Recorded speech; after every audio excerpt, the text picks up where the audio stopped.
म्हाळसाचं आधीचं घर म्हणजे नेवासे. आपण नेवासेला जाऊ तिम्माशेटच्या वाड्यात.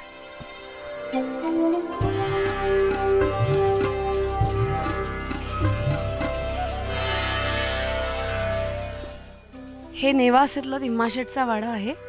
या जेजुरीत गेल्यानंतरही अजूनही नेवासेच्या घराची, या झोक्याची, नंतर इथल्या असलेल्या प्रत्येक या दोन्ही रूमची, इथे जेजुरी लग्नाच्या आधीचे जेही सीन केलेत सगळे, इतकी अटॅचमेंट झाली आहे नेवासेच्या या घराशी की आता इच्छा नाही होत. म्हणजे परत असं वाटतं की नेवासेला परत यावं. आणि जेजुरीत गेलं तरीही नेवासेची आठवण अजूनही तशी येते, कारण की जेवढेही इथे सीन्स केलेत त्या सगळ्या सीनची आठवण कंटिन्युअस येते. आणि मुळात या सेटवर असं आहे की नेवासे हा एक प्रॉपर जुन्या काळातलं घर जे असतं सेम तसंच बनवण्यात आलं आहे.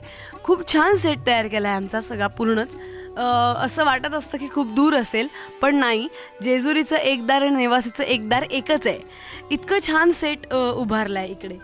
इथला झोका, इथले जुने भांडे, नंतर मातीच्या चुली वगैरे ज्या आतमध्ये ठेवले ते, नंतर कांदे वगैरे, हे सगळे प्रकार त्यांनी प्रॉपर बघून सगळ्याचा अभ्यास करून इथे प्रत्येक गोष्ट लावण्यात आली आहे.